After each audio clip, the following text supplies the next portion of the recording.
Welcome to our series at the Winter Gardens in Blackpool, looking at all the hidden secrets and exploring its rich history inside the building. In this video, we're going to take a look at the Olympia Exhibition Hall, exploring its hidden rooms and secrets the public don't often get to see. Okay, so let's take a look at the Olympia Exhibition Hall, which is located just at the side of the Victoria Street entrance, or Coronation Street entrance.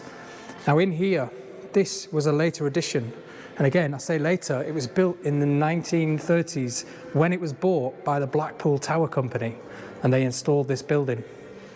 So you can see the foyer entrance as you come in, and then you have to go down. So it's definitely below ground level, or it looks it, but it isn't, because when you come in the entrance, back there, you're actually raised. So you can see the doors just through there.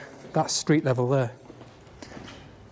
But this, like I said, was built in the 1930s as a large exhibition hall. And it used to house stalls and sideshows and loads of quirky little things inside just to bring people in from the street. Now it runs all the way down Coronation Street, down to Adelaide Street, and then all the way up the side. But you can see, it's like what we would call today a modern conference centre, but it was built back in the 1930s. So right where I'm stood now, like I said, in the centre of the Olympia here, this was bought by the Blackpool Tower Company. It used to be a rival, the whole building, Winter Gardens. Then it was purchased by them. They built this, but at the same time, they demolished the giant Ferris wheel. Now that giant Ferris wheel was seen as taking visitors away from the tower or a threat. So what they did is they got rid of it because they owned it, and they built this instead as an alternative attraction, which was different to anything that they had in the Blackpool Tower.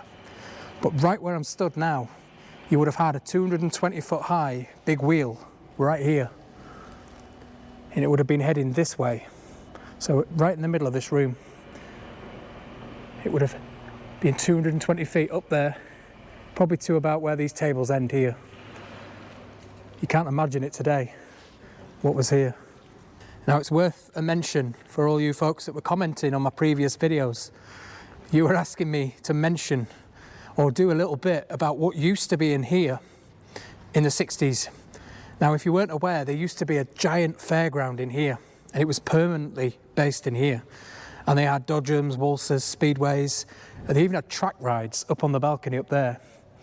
Now all that fairground lasted for many years, and it's probably what most of you people remember as being in here as a child. So it would be your childhood memories right here. It looks completely different today because it's all blacked out. They've got the cloths all over, but it used to be a glass roof up there, all open as an atrium, and it was all done in the white tiles that you can still see on the balcony over there, to look like a Greek-style building.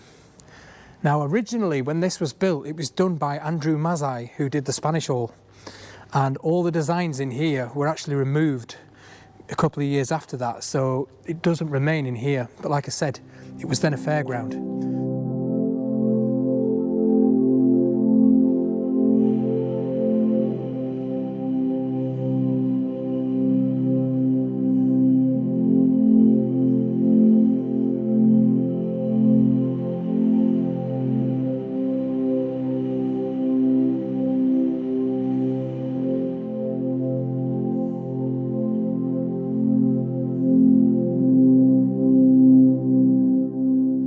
And then later, after the fairground, it became known as what I remember it as, Professor Peabody's play area. It was basically a giant jungle gyms. Imagine the size of this room as a jungle gyms. I certainly do. Now that, as far as I'm aware, was in the 80s. I must have come late 80s. I used to go to the jungle gyms in the tower as well, but I do remember coming here maybe once. I remember it being bigger, but that's what a lot of people will remember as well, again, from their childhood.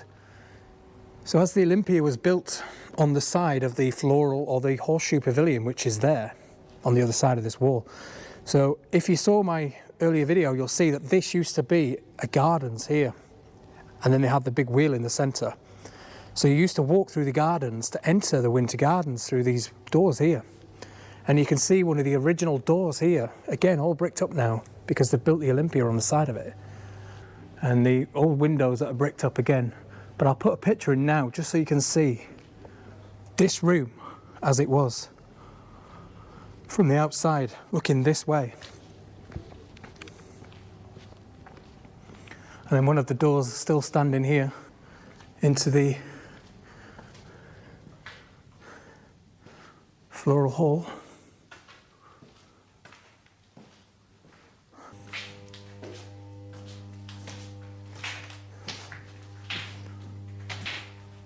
The old fan engines there. They're amazing.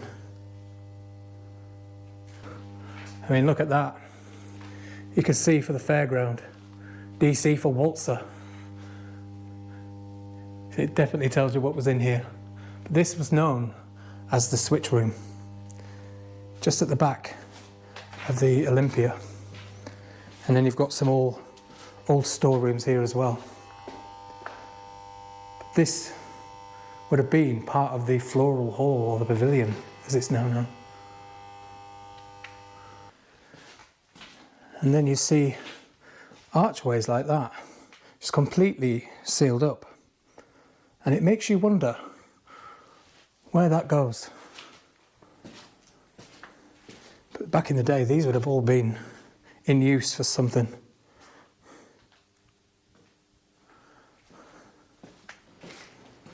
Looks like a catacombs in here.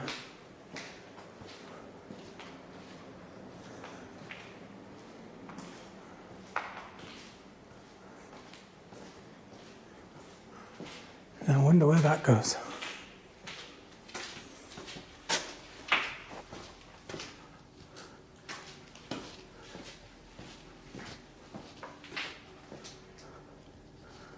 It's just a Warren's maze down here.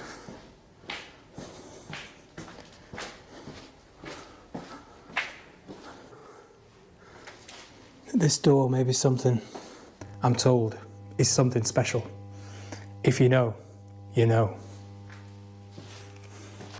So many little doors and alleyways.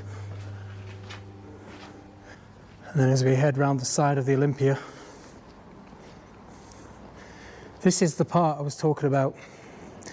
This heads all the way up now, the side of Adelaide Street, which is just there. Now, this is what they use today to load all their goods in, to bring into the exhibition venues. Now, I believe this was probably built in the 50s. I'm not 100% sure, but I think the 50s. And you can see that you have the old original entrances here to the Horseshoe Pavilion and the arena up there. So this is at the balcony level, and you can see more what I was saying about the old Greek or Roman tiles, the white tiles here, which is what the whole building is decked out in, but you can't see it because of the blackout curtains and that. You can see the original windows here out onto Coronation Street. Now this is all currently getting redeveloped outside. They're replacing all the tiles and cleaning it all on the outside. I'm told there used to be some kind of a dark ride up here, like a tracked ride, back when it was a fairground. They used this balcony area for rides and things as well. So we're just heading down towards the rotunda. Now I'm presuming these have been blocked in, but that would have been open just like this one. You can see the balcony wall there, and it's been blocked in. But this whole area would have been a giant balcony right across the building. And here we are into the rotunda, or the dome as I were going to call it. Yeah, there it is. So this is the corner of Adelaide Street and Coronation Street. Again, I believe this was all open at one point. There used to be a giant glass dome on the top of this, on the outside as well, but that was taken off many years ago. And one of the old entrances in from Adelaide Street down there. Again, you can see the Greek patterns in the wall and the stairs here. Before we head outside, I want to show you a few pictures sent to me by a former employee. These pictures show some more hidden rooms in the Olympia. known as Peabody's offices. These are apparently so hidden that the current staff are unaware of their existence. I'm told that they are located within the roof space of the Olympia building, as you can see on this map here, and are very difficult to get to and access. They haven't been seen or used for many years. They definitely look like something from the 1930s. Stuck in time and festering away with no use for them today. As you can see, all the fixtures and fittings still left there to decay, along with light bulbs still in place. I wanted to show you these as they may never be seen again. We have a lot more of these photographs to come, and I'll show you them across the next few videos, so please keep watching. Now let's head outside the Olympia for a look around. So here we are outside the Olympia building, and as you can see, it's currently having a load of work done on the facade. So all these white tiles are being cleaned and replaced. And just at the end there, you can see the Rotunda building. So I'm stood outside of the Olympia side entrance here. So we're stood on the corner of Adelaide Street and Coronation Street. And this is the Rotunda behind me here. It would have had a glass dome on top, like I said. And I'll try show you that in a picture. But as we know now, it's gone. The roof's just flat now, doesn't exist anymore. If you just look up there, you can see we've got some lions on the building, and there's one there as well. Now David tells me that they are the emblem for the Cocker family, who had a big association with the Winter Gardens, and he was one of the original owners of the original Winter Gardens. And if you're familiar with the history of the tower, you will also know that there used to be a Dr. Cocker's menagerie down on the seafront, and the aquarium as well. So this is now part of the Olympia complex inside the Winter Gardens. And like I said, this was added on to fill in the gaps here, but this used to be gardens. So we're going to do a before and after picture taken from about here, just to give you an insight into what used to be here. And you can see how you used to be able to access from this road the original horseshoe there with the original entrances and the gardens in front of it, and the Pavilion Theatre right in the middle of the horseshoe. And today this is what you see, with the Olympia built around the side on all the vacant land. We will be back at the Winter Gardens very soon for more historic explores. Thank you for watching. See you in the next one.